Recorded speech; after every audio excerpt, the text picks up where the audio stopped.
Sa ngalan ng Ama at ng Anak at ng Espiritu Santo. Amen.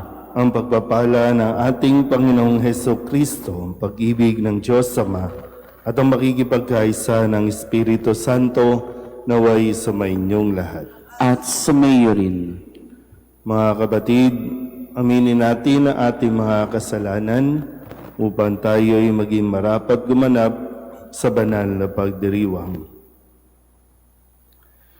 Inaamin ko sa makapangyarihang Diyos at sa inyo mga kapatid na lubha akong nagkasala sa isip, sa salita at sa gawa at sa aking pagkukulang. Kaya isinasamo ko sa mga nabiring Maria, sa lahat ng mga anghel at mga banal, at sa inyo mga kapatid na ako'y panalangin sa Panginoong ating Diyos.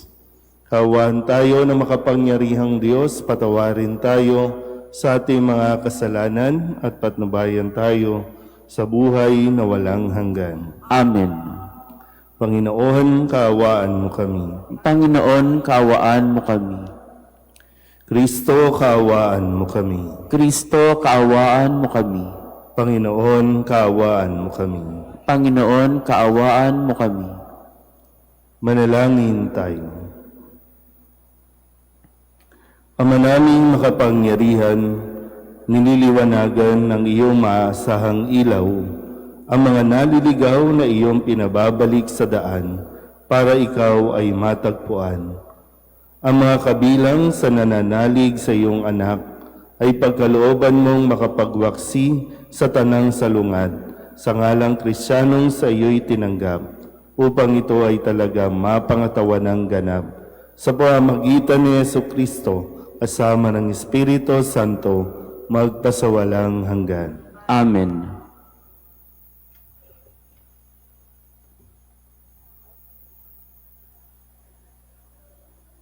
Pagbasa mula sa aklat ni Propeta Mikas. Sumpain ang mga nagbabalak ng kasamaan sa buong magdamag at maagang bumabangon upang ito'y isagawa. Kinakamkam nila ang lupa ng may lupa, inaagaw ang bahay na kanilang magustuhan. Hinahalugog nila ang mga bahay at sinasamsan ang mga ari-arian ng mga tao. Kaya nga sinasabi ng Panginoon, may inihahanda akong parusa sa sambayang ito at walang makapipigil sa akin. Hindi na kayo muling magmamataas at magpapalalo pagkaraan ng araw ng inyong kaparusahan.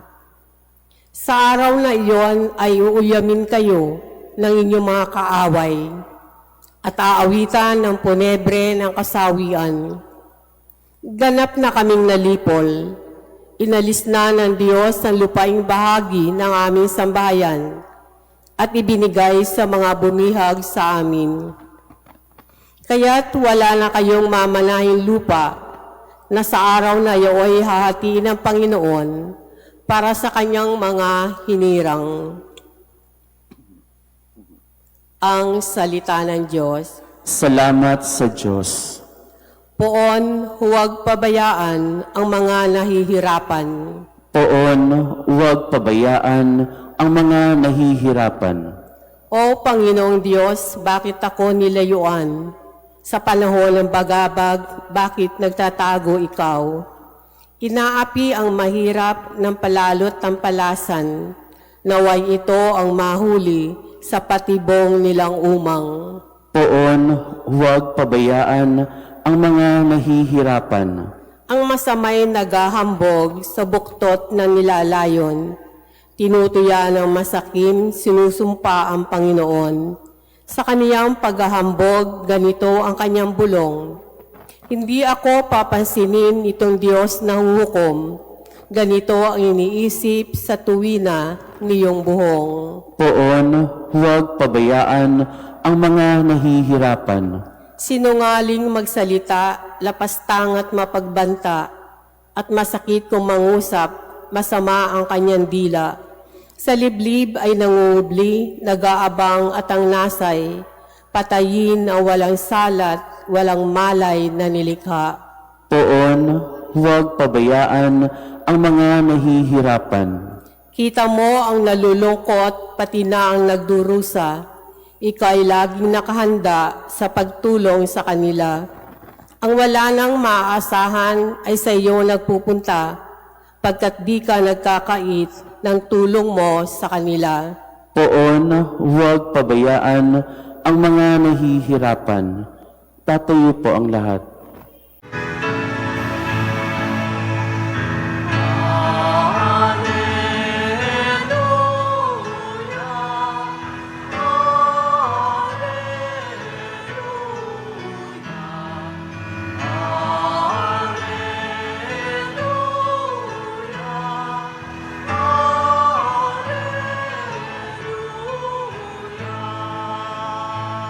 Pinagkasundo ni Kristo ang Diyos at mga tao, kaya't napatawad tayo.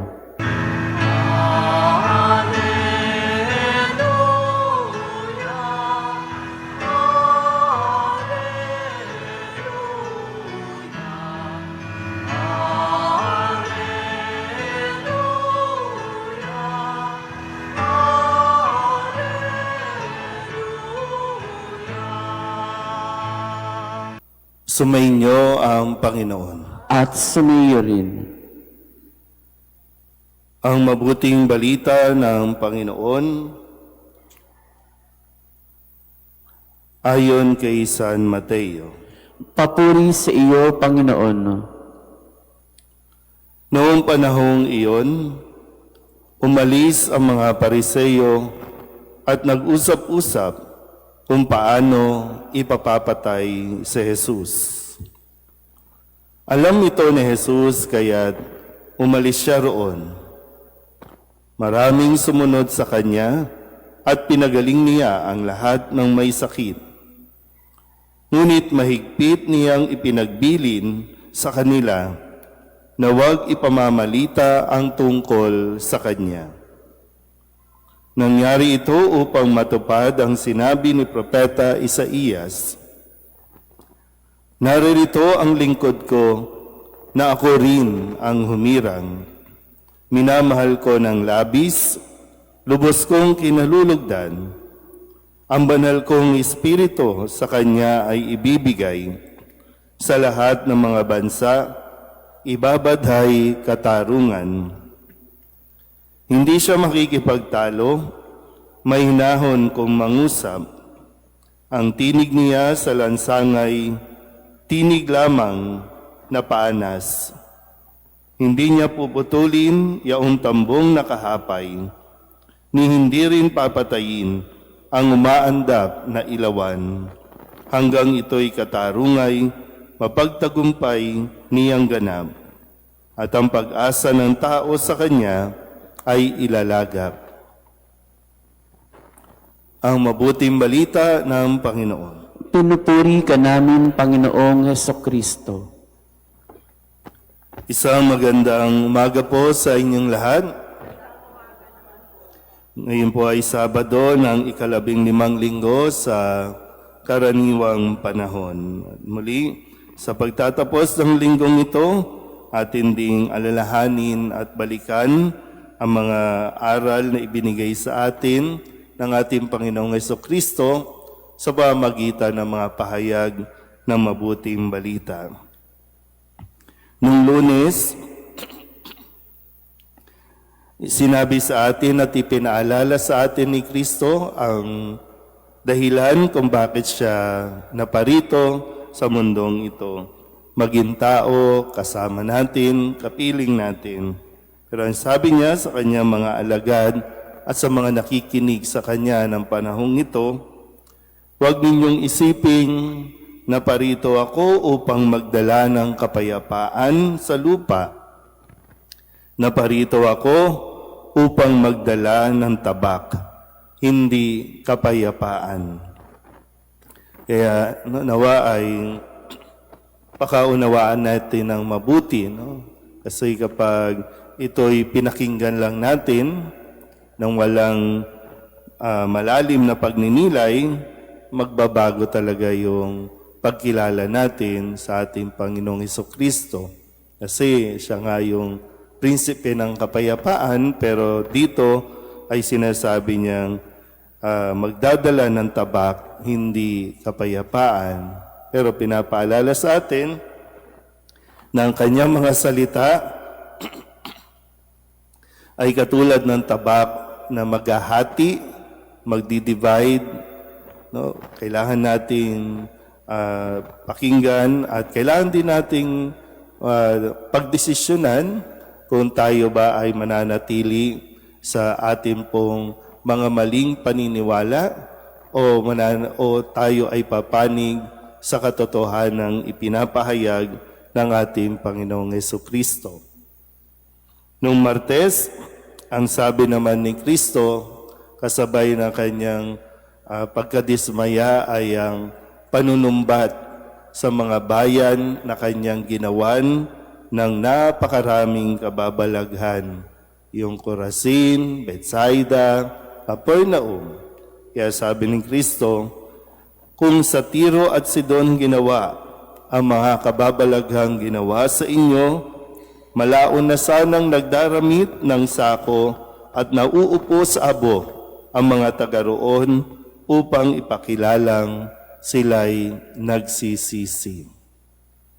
Nawa, kalakim ng mga kahilingan natin at ng mga pagkakaloob nito sa atin, wag lang basta humingi ng mga biyaya, kundi ang paanyaya, sikapin din nating magkaroon ng pagbabago sa ating mga buhay. Para bang minsan, kapag may sakit ka, talagang lapit ka ng lapit sa Diyos, pero kapag gumaling na, balik tayo sa dating ugali. Nung Miyerkules, ang sabi ni Kristo, yung bahagi ng kanyang panalangin ay ang pasasalamat sa kanyang Ama. Dahil sabi niya, sapagkat inilihim mo ang mga bagay na ito sa marurunong at matatalino at inihayag sa mga may kaloobang tulad ng sa bata. So, maging handa tayo lagi sa pagtanggap ng mga aral at turo ni Kristo kung paano paggamit sa isang bata na marami pang dapat malaman, marami pang dapat matutunan, kaya kayang-kaya pang mag-absorb o tumanggap ng mga aral ng Panginoong Hesukristo. Na ang isang tao, kapag pakiramdam niya o ang pagkilala niya sa kanyang sarili, alam niya na ang lahat, doon siya mahihirapang tanggapin maging si Kristo. Nung Huwebes, ang paalala at paanyaya sa atin ni Kristo sa lahat ng mga napapagod at mga nabibigatan sa buhay, lumapit kayo sa akin at kayo'y pagpapahingahin ko.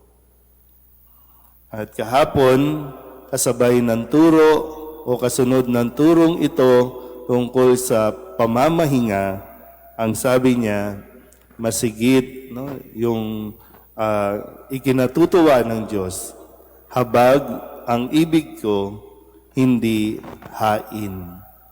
Kasama niyo yung mga ritual, yung mga rito, yung mga ginagawa natin, mga prosesyon, pagdidibosyon, pero ang pakikipag-ugnayan natin sa ating kapwa ay malayong malayo sa turo ng ating Panginoon, baliwala ito. At ngayon, matapos ang lahat ng mga gawain at pagtuturo ni Kristo, pagpapagaling sa lahat ng mga may karamdaman dito sa ating Ebanghelyo, ang kabilin-bilinan niya ay wag nilang ipagsasabi sa kanila na ngunit mahigpit niyang ipinagbilin sa kanila na wag ipamamalita ang tungkol sa Kanya.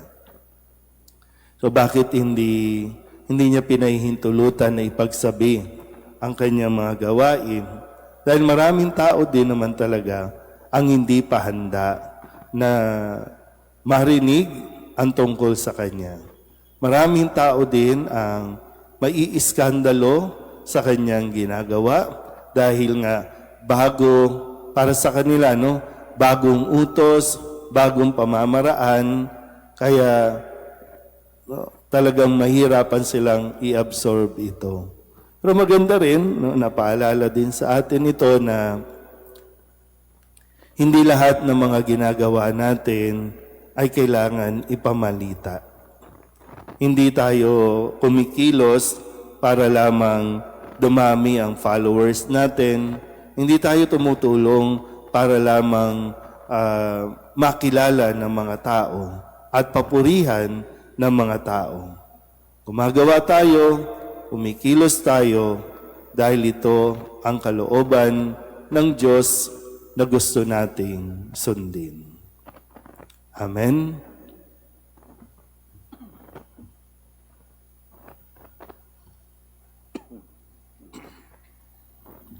Mumaling tayo sa Diyos, ang ating mahabaging Ama. Siyang hindi tumatalikod sa mga mahihirap at mga nangangailangan. Ang ating pong itutugon, Panginoon, dinggin mo ang aming panalangin. Panginoon, dinggin mo ang aming panalangin. Ang mga simbahan naway makita bilang tahanan para sa mga mahihina at mga dukha.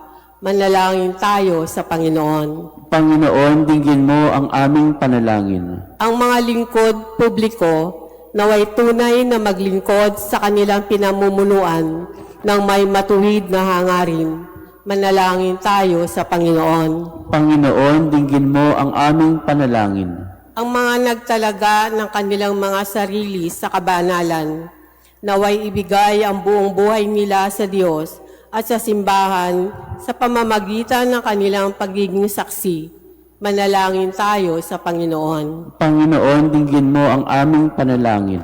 Ang mga may sakit at nagdurusa, naway tingnan natin ng may habag at unawa. Manalangin tayo sa Panginoon. Panginoon, dinggin mo ang aming panalangin. Ang mga namatay, naway makadama ng mapagligtas na kapangyarihan ng Diyos. Manalangin tayo sa Panginoon. Panginoon, dinggin mo ang aming panalangin. Idulog din natin sa Panginoon ang ating mga personal na kahilingan, mga panalangin para sa ating mga pamilya, kasama din ang mga kahilingan ng mga nanonood sa online. Lahat ng mga misang pasasalamat, special na intensyon, agarang paggaling ng mga may sakit, at ang lahat ng mga kaluluwa na inihiling na ipagdasal sa misang ito.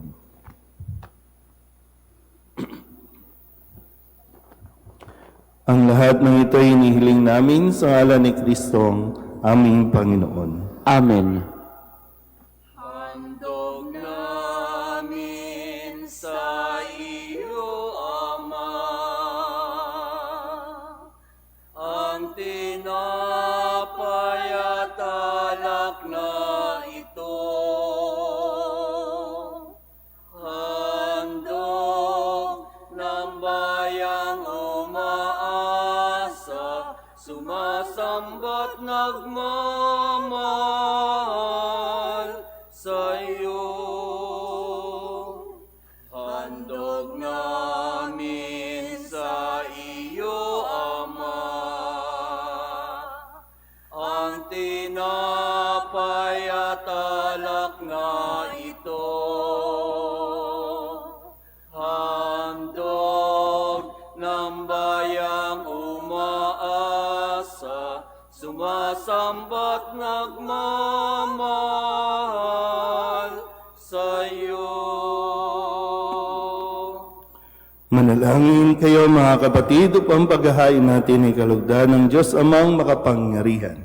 Tanggapin nawa ng Panginoon itong paghahain sa iyong mga kamay, sa kapurihan niya at karangalan sa ating kapakinabangan at sa buong sambayanan niyang banal. Ama naming lumikha, tunghayan mo ang mga alay ng iyong sumasamong sambayanan at tanggapin mo ang mga ito para madagdagan ang iyong kabanalan sa mga nananalig na tunay sa pamamagitan ni Jesucristo kasama ng Espiritu Santo magpasawalang hanggan. Amen. Sumainyo ang Panginoon. At sumayo rin. Itaas sa Diyos ang inyong puso at diwa. Itinaas na namin sa Panginoon.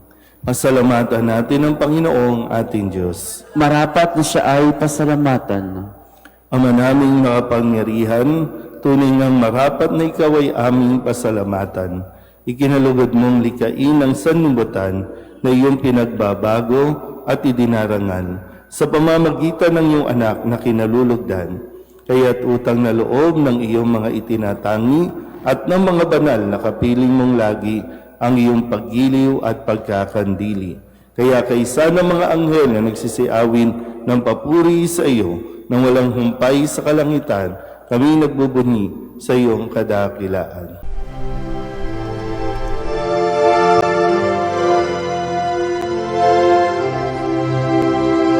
Santo, Santo, Santo, Panginoong Diyos makapangyarihan, napupuno ang langit at lupa ng kalwalhatian mo.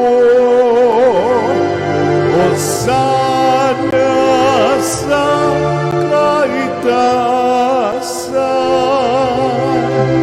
pinagpalang na paririto sa ngalan ng Panginoon.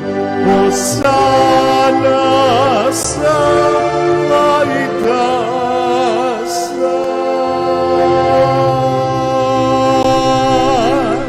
Ama naming banal, ikaw ang bukal ng tanang kabanalan. Kaya't sa pamamagitan ng iyong Espiritu, gawin mong banal ang mga kaloob nito upang para sa aming maging katawan at dugo ng aming Panginoong Hesu Kristo. Bago niya pinagtiis ang pusang loob na maging handog, hinawakan niya ang tinapay, pinasalamatan kaniya, pinaghati-hati niya iyon, iniabot sa kanyang mga alagad at sinabi, "Tanggapin ninyong lahat ito at kanin, ito ang aking katawan na ihahandog para sa inyo."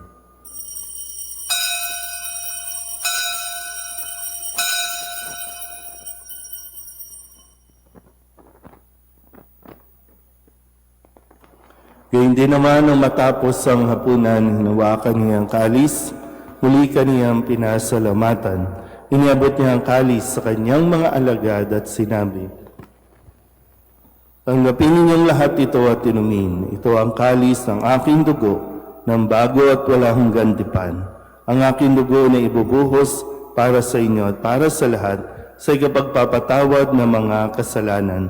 Gawin ninyo ito sa pag-alaala sa akin."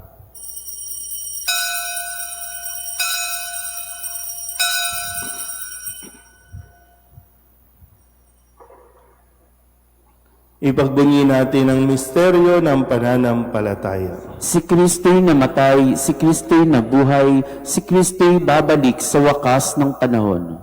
Ama, ginagawa namin ngayon ang pag-alaala sa pagkamatay at muling pagkabuhay ng iyong anak. Kaya tiniaalay namin sa iyo ang tinapay na nagbibigay buhay at ang kalis na nagkakaloob ng kaligtasan. Kami nagpapasalamat dahil kami iyong minarapat na tumayo sa harap mo para maglingkod sa iyo.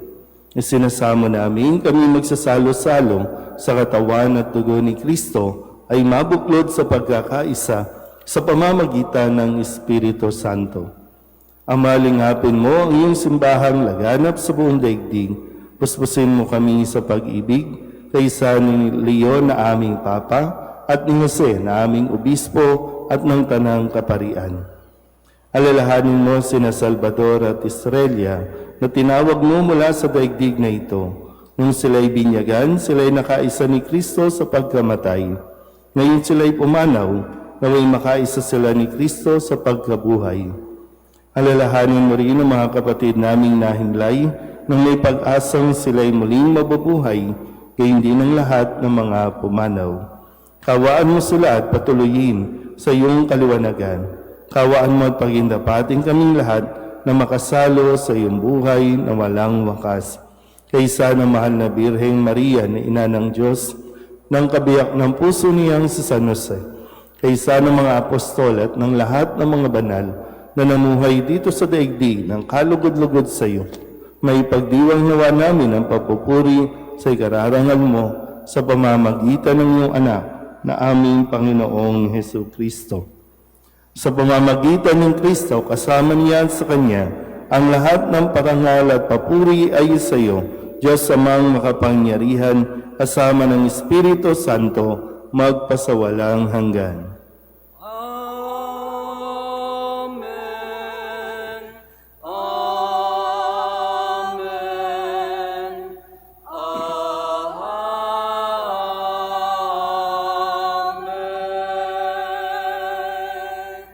Sa tagubili naman nakagagaling na utos at turo ni Jesus sa Panginoon natin at Diyos, ipahayag natin ang lakas loob.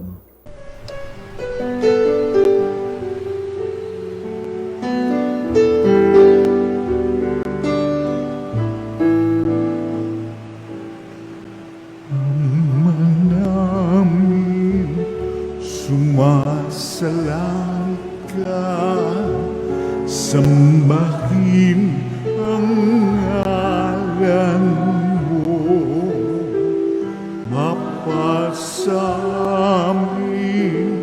ang kaharian mo, sundin ang loob mo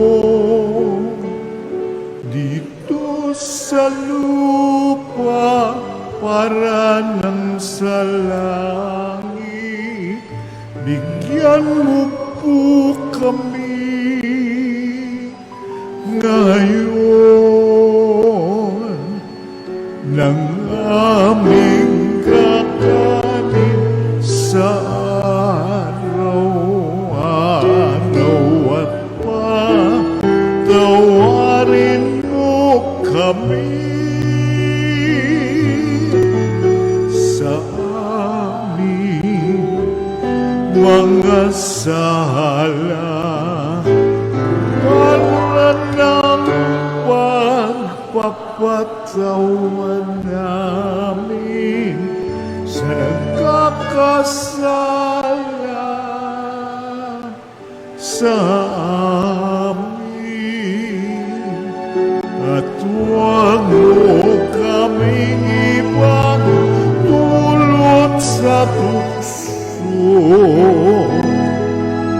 at yadya mo kami sa lahat ng masama. Hinihiling namin kami iadya sa lahat ng masama, pagkalooban ng kapayapaan araw-araw, iligtas sa kasalanan at ilayo sa lahat ng kapahamakan, samantalang aming pinananabikan ang dakilang araw ng pagpapahayag ng tagapagligtas namin sa Hesu Kristo. Sapagkat iyo ang kaharian at ang kapangyarihan at ang kapurihan magpakilanman. Amen. Panginoong Hesu Kristo, sinabi mo sa iyong mga apostol, kapayapaan ang iniiwan ko sa inyo, ang aking kapayapaan ang binibigay ko sa inyo. Tunghayan mo ang aming pananampalataya at huwag ang aming mga pagkakasala. Pagkalooban mo kami ng kapayapaan at pagkakaisa ayon sa iyong kalooban, kasama ng Espiritu Santo, magpasawalang hanggan. Amen. Ang kapayapaan ng Panginoon ay laging sumainyo. At sumayo rin. Mabigayan po tayo ng kapayapaan sa isa't isa.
Ito ang kordero ng Diyos. Ito ang nag-aalis ng mga kasalanan ng sanlibutan. Mapalad ang mga inaanyayahan sa kanyang piging. Panginoon, hindi ako karapat-dapat na magpatuloy sa iyo, ngunit isang salita mo lamang ay gagaling na ako.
Manalangin tayo.